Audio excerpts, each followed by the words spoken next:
ஐயா சொல்லுங்க. எதற்காக இருவரும் துரத்தி கொண்டு வராங்க? நீங்கள் யார் சொல்லுங்க. ஐயா பக்கத்து நாட்டு ஜமீன் கோட்டையிலிருந்து வரங்க. சொல்லுங்க. எங்கள் ஜமீன் கோட்டை அடி மண்ணோடு அழித்து விட்டான்.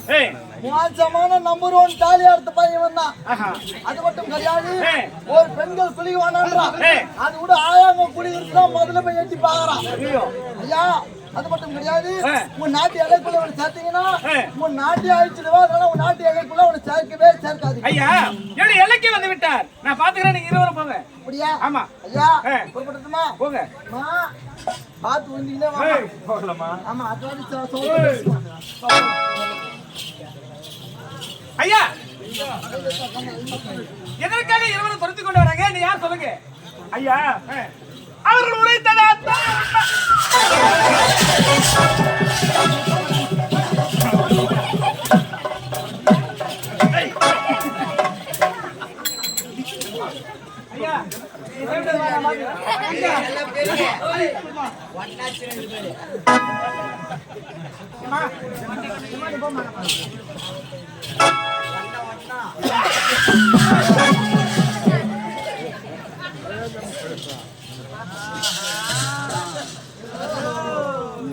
ஐயா எதற்காக இருவரும் துரத்தி கொண்டு வராங்க? நீ யார் சொல்லுங்க. ஐயா சொல்லுங்க. அவர்கள் உரைத்தது அத்தனை ஒன்றுதான்.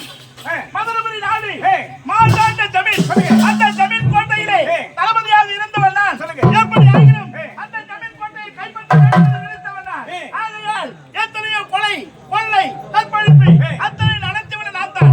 ஆனால் இதை அறிந்த ஜமீன் கோட்டை மக்கள் அனைவரும் ஒன்று சேர்ந்து எட்டாவது ஒரு நாள் இந்த ஜமீன் கோட்டையை மண்ணாக்கி விடுவார் என்று நினைத்து அனைவரும் ஒன்று சேர்ந்து எனக்கா கரும்பள்ளி செப்பள்ளி குத்தி நாட்டை விட்டு துரத்தி விட்டார்கள். ஐயா ஐயா அந்த நாட்டில் நீங்க தவறு செஞ்சீங்க, என்னுடைய நாட்டுக்கு வந்திருக்கிறீங்க, எந்த தவறுமே செய்யக்கூடாது. நான் போயிட்டு வரேங்க. ஆகட்டும். ஜமீன் கோட்டை மக்கள் அனைவரும் ஒன்று சேர்ந்து எனக்கா கரும்பள்ளி செப்பள்ளி குத்தி நாட்டை விட்டு துரத்தி விட்டார்கள். இருந்தாலும் அந்த ஜமீன் கோட்டையை என்றாவது ஒரு நாள் பழி வாங்க வேண்டும், நாம் அனைத்தும் தீர வேண்டும். அதற்கு முன்னதாக அதோ இருக்க அவருடைய ஆலயத்தில் சென்று வழிபட்ட பிறகு மறைந்து கொள்ளலாம். அருளை உள்ளத்தோடு அம்மா அருளை வாரி தருகிறார். கருமாறி உருவெடுத்து கருமாறி அருகிறார். பயிலையிலே முண்டக கண்ணியம்மா மாங்காடு தனில் வாழும் காமாட்சி அம்மா.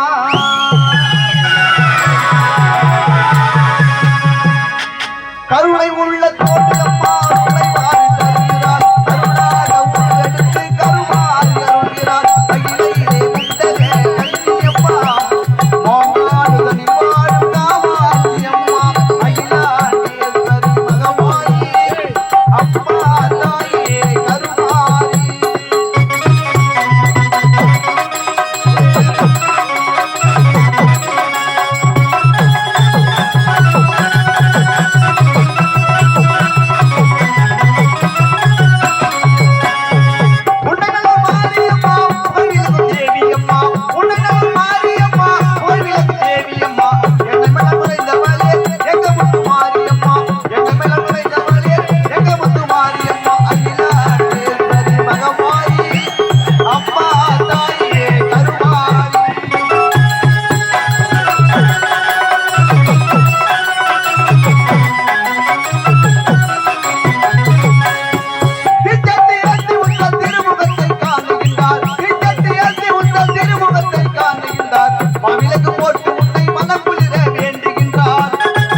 அகிலாண்டேஸ்வரி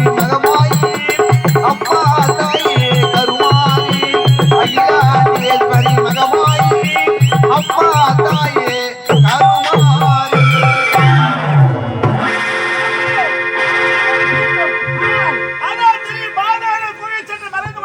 நம்ம யாரும் முடியாது. புறப்படுகிறேன்.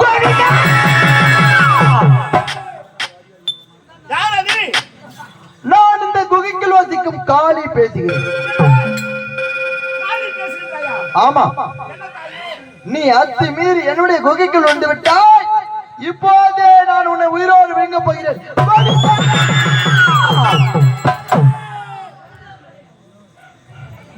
தாயே, என்னுடைய உத்தரவு இல்லாமல் இந்த குகைக்குள் நுழைந்திருந்தால் என்னை உயிரோடு விடுவிக்கப் போகின்றாயா? ஆமா. சரி, வெளியே சென்றாலும் ஆபத்து, ஆபத்து, உள்ளே இருந்தாலும் எனக்கு ஆபத்து. ஆபத்து. ஆனால் இப்பொழுது இதோ இருக்கு கத்தாரியார் என்னுடைய குடலை கிழித்து உனக்கு நான் ரத்தத்தால் அபிஷேகம் செய்கிறேன் தாயே. வெளியே சென்றாலும் ஆபத்து, உள்ளே வந்தாலும் ஆபத்து. ஆனால் உன்னுடைய பக்தியை நான் மெச்சினேன். யாது வர வேண்டும் கேள், தடையில்லாமல் தருகிறேன்.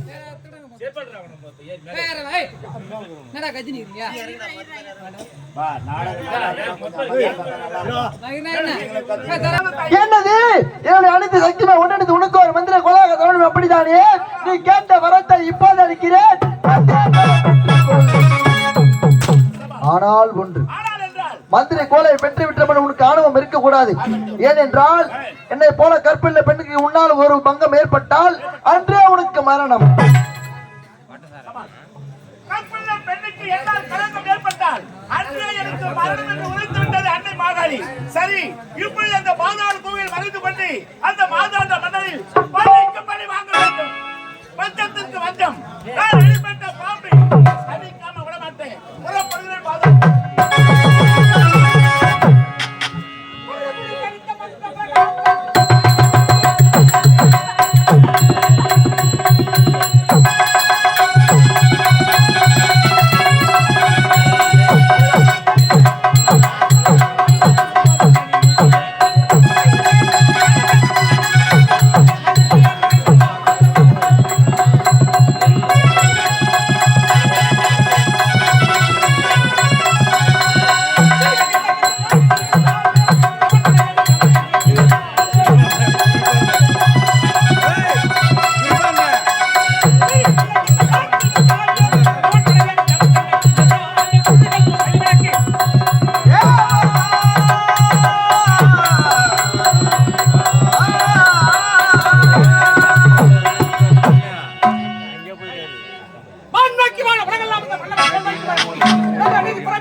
தமிழே, நாட்டு மக்கள் அனைவர்களுக்கும்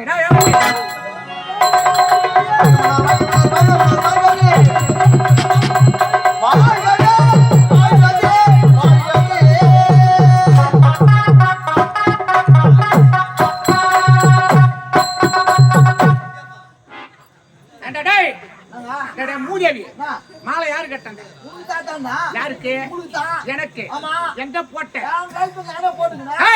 ஏன்டா கட்டாங்க? ஐயா தவறு நினைக்க வேண்டாம். என்ன? இப்பலாம் உண்மை பேருந்து ராவில மாலையில குண்டு வச்சு சதுக்க தூக்கிறாங்க. எங்க தூக்குறாங்க? அந்த குண்டுகள் அங்க வைக்கிறாங்க. எங்கடா? இனிமே தொங்கரத்துல வச்சிரறாங்க. இந்த மாலை உன் கைத்துல போறப்போ அது கரெக்ட்டா அங்க வந்து நிக்கும். எங்க வந்து நிக்குது? குண்டு இந்த வெச்சினா உன் பேர் பாட் சுமந்து அப்படியே கீசி போடும். அதனால சோதனை பண்ணி பாத்துட்டு போலாம்ங்க. சரி ஆகட்டா. போறோம் மாலை. அப்படியே தூக்கி மேல சுர்காட்ல வைக்க வேண்டியது. பாருங்க போய் எப்படி தரமா இருக்குது. ஐயா ராஜா பாருங்க.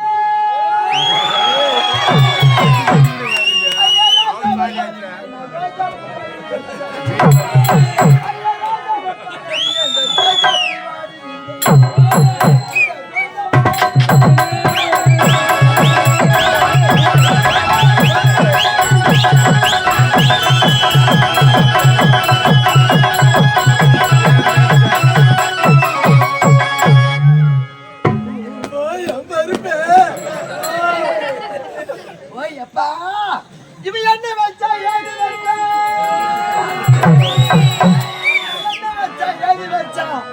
அந்த நந்த வீட்டுல போட்டு போய்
சாவு யார மாலை தராங்க அம்மா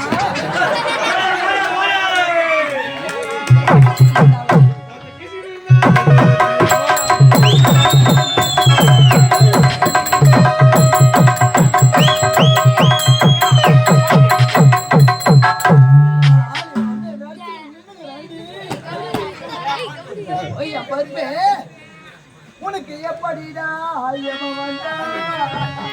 எருமாட்டு மேல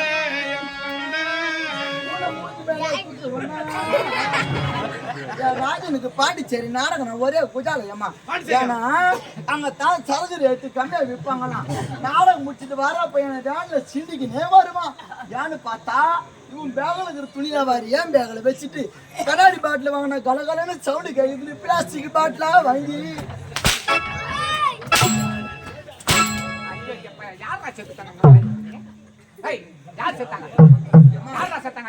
ஐயோ கொரோனா பாடி எழுந்து நிக்குது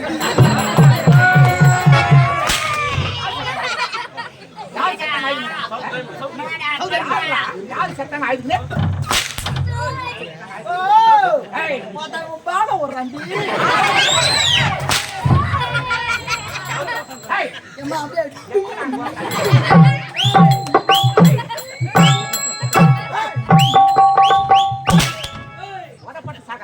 பாதி பணம் எரிஞ்சிட்டு பாதி பணம் அதிலும் பாண்டிச்சேரி நாடகம்னா எனக்கு ஒருத்தனுக்காட்ட தெம்பு உனக்குலாம் முதல்லயே தெம்பு அந்த சரகு வாசனை ஆவாது அது என்ன என்பதை இதுவரையிலும் தெரியாது அடி மாறியா தாயே நீ கோயிலுக்குறியோ லீவ் போட்டு யார கொண்டா ஏறி வெளி போய்கிறியோ யார் யாரையா வாரி மாறி இவனை வாரி மூடா 12 மணிக்கு வாங்கி சாப்பிட்டாருந்தாங்கன்னா 12 ராஜா அங்க போய் நிற்பான் ஃபுல்லா குடிச்சிட்டு கைத்து முறிக்கணும் அங்கே பட்டு நடப்பான் இவன் மூஞ்சி நாய் நக்குதா நாய் மூஞ்சி இவன் நக்கறாரான்னு தெரியாது வச்சுக்கிட்டான்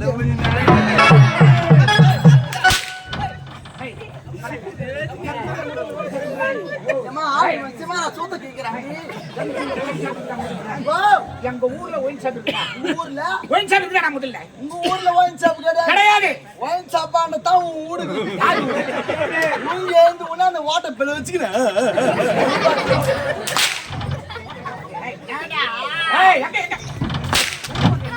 மகா பிரபு கால தாமதம் என்று கதைகளை எல்லாம் சொல்லி என்னுடைய மனதையே சந்தோஷப்படுத்தி விட்டார் உன்னுடைய திறமையை நான் பாராட்டுகிறேன்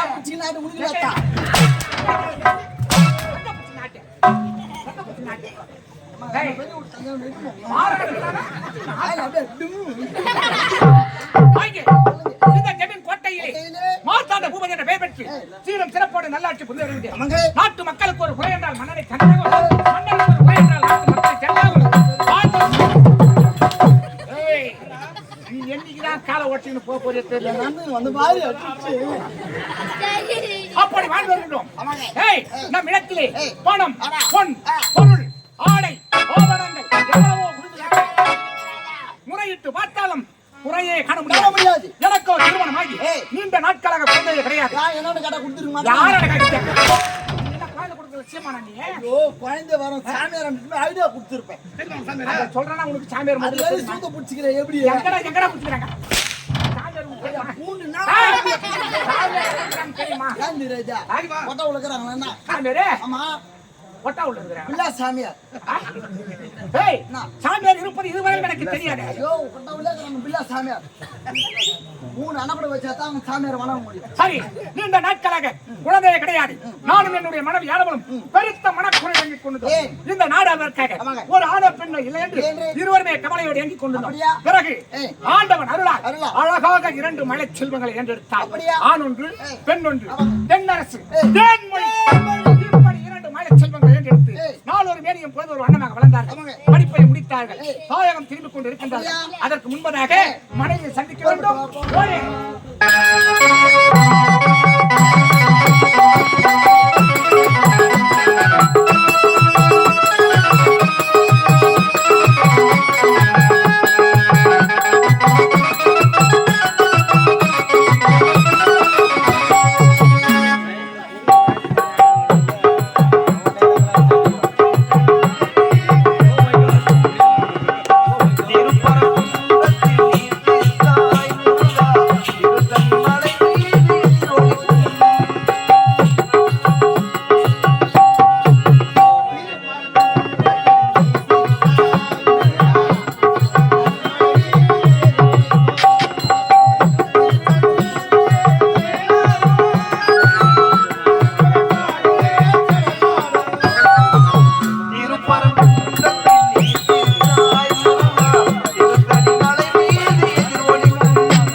வருகின்ற இதை தெரிகிற ஜமீன் கோட்டை ஆண்டு வரும் ஜமீன்தாருக்கு மனைவியாக கற்பகம் என்று சீர் சிறப்புடன் அப்படி இருக்க எனக்கோ 2 செல்வங்கள், ஒரு ஆண் செல்வம், ஒரு பெண் செல்வம். என் கணவரை சந்திக்க முன்பதாக அறிவு சந்தி வேண்டாம். அறிவே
என்னடா கொம்பு விடுறமா?